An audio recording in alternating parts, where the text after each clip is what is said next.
guys, today I want to talk to you about this elephant that I painted. I love painting animals, and actually I just got into this crazy animal thing where I'm painting animals. I never used to paint animals. I used to always love painting other things, but anyway, so I'm painting this collection called the Freedom Collection, and God really has been speaking to me through animals. So I'm doing these huge paintings of them, and I want to share with you a little bit about them. So today I'm talking about the elephant, and this guy is so amazing because he came to me in a dream, and when I'm done with this I'm going to show you the whole painting. But I actually dreamt about an elephant, and it was the most amazing experience because in my dream I felt like that awe and wonder and fear, like that, oh my gosh, I'm seeing this incredible wild crazy animal, and it was dangerous and beautiful all at the same time. You know that feeling you kind of get when you see an animal in real life, like a real big one, like on safari, or I don't know, if you live near me you see bears. You kind of get that awe but scariness at the same time. So that's kind of what I felt about this elephant, and it was just so free and beautiful. But the very next moment in my dream, the elephant was captive. It got caught, and it got tamed. But in my dream it didn't feel evil or bad or anything. It actually felt really comfortable and fine. I was just amazed. I was like, wow, this elephant is suddenly tame. And so as I approached the elephant though, something started to well up inside of me, and I started to weep and just really, really cry for this elephant. And as I got close to it, I could actually feel my tears like going down its skin, and I was holding the elephant and I was crying for it. And all these people came around me, and we were all just crying over this elephant because it had lost its identity, and it had forgotten who God had made it to be, and it had become so comfortable in just being tamed that it thought that's all there was for it. It didn't realize that it wasn't created to perform in a circus. It was created to be free, and it was created to be wild and powerful and beautiful.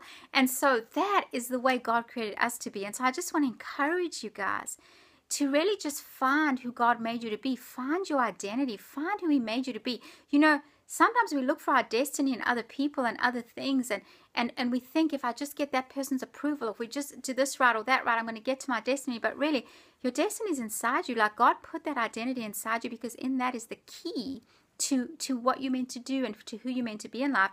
The key is in your imperfections. The key is in your quirkiness. The key is in your glory and the power in who you are. And you can only really find that when you really step into freedom and you just realize, you know what? I don't have to be perfect.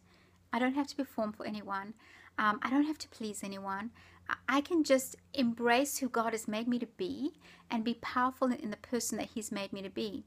And when we start to do that, and we stop trying to be like other people, and we stop conforming, because sometimes what happens is we actually get into these little boxes in our lives, and we don't even realize we're in those boxes. Like, we just get used to something, like that elephant. He just got used to, well, this is the way we do things, so you never question anything else. But, you know, we have to always be really real with God and just be really honest with Him and honest with ourselves, so that we can not allow ourselves to kind of get into those boxes, because it happens to all of us. And actually, like for me as a preacher, I can so easily get into boxes and just do things because I've always done them like that, or do things because that's the way everyone does them. But you know what? Like, who makes the rules? I mean, God's God, right? And so He makes the rules. There are no other rules. And so we can live by His rules, and that way we sometimes may come across as different, but that's okay. You know, it's okay to be different, because that's where your destiny is. It's in your differences. It's in your uniqueness. Nobody's the same. And if you think you have no quirks, then you do have quirks. And if you think you're too quirky, that's awesome, because that's probably pretty good. Probably means that you're pretty free to be yourself, you know. You know, when a person walks into an atmosphere and they are fully free in God and fully free in their identity, and they know who they are, and they're not afraid to be who they are, and they're not afraid of messing up and making a mistake and being human, and they walk into an environment, they shift that atmosphere. I don't know if you've ever experienced that. You know, someone will walk into that room and everything will change. You know why? Because suddenly everyone relaxes. They're like, whoa, okay, wow. I don't know why, but that person just made me feel relaxed. That person just made me just be comfortable to be who I am, and I don't have to perform right now. And so that's what we do. And you know that when we're comfortable to be who we are, and when we stop trying to perform and stop trying to fit into a box, we really find God more in our lives, don't we? And people who don't even know the Lord will find Him more when they just realize that they don't have to be someone that they're not created to be. They can just be who God made them to be, and they can find Him in that place. And that is really, really beautiful. And so you are an atmosphere shifter. You are changing environments in your family. in those kind of family gatherings where everyone's tense, you can walk in and just be yourself and just be normal and bring freedom to that. You can bring freedom to your work environment. You can bring freedom to your church. When you speak or when you just walk into that door and you say hi to someone, you can just bring freedom to someone. And in the store, when you walk into the store, you can just bring freedom to someone just by being who you are, because you carry God. You carry God inside you. And you know, God shows himself when we're ourselves. Like if you start putting like walls around yourself, God can't show himself. Like he's inside you as a believer. But if you like put all these walls and boxes around, sometimes it's hard for God to actually get out. But when we just are ourselves, we take that down and we're like, okay, I'm this wild, crazy elephant, but that's okay. I am who God made me to be. And God's working on me and we're just working through this together. God shines out of us more. Isn't that the truth? Yeah, so that's so awesome. So just be free to be who you are. Step into that place with God.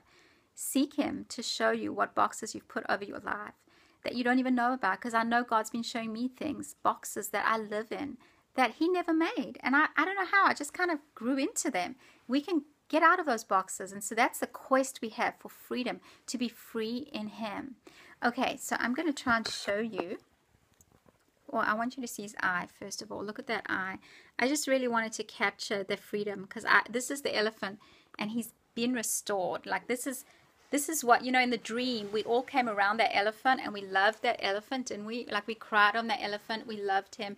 And I just felt like, you know, God was saying like one of the best ways to get freedom restored, there he is to love people. Because when people experience the love of God, then they start really just being released into freedom, and that's when they find him, and that's when we know him more. And yeah, so I've forgotten what I was going to say, but I just want to say it because I know it's a good thing. So yeah, I've totally forgotten. Oh well, it's just gonna have to be good enough. I know I had something really, really good to tell you about. Oh, here it is. Okay, so if you're still tuned in, if you're patient, you'll get the best thing sometimes when you're patient, because here's a really good thing. The Word of God tells us that we are perfected in his love. His love perfects us. Isn't that amazing? You are perfected in God's love. So that means you don't have to be perfect for anyone else. You don't even have to be perfect for yourself, because you're perfect in God, in his blood, in his love. You don't have to do anything to be perfect. You can just be your beautiful self. So I'm just going to encourage you right now. Be your beautiful self. Start embracing who God made you to be.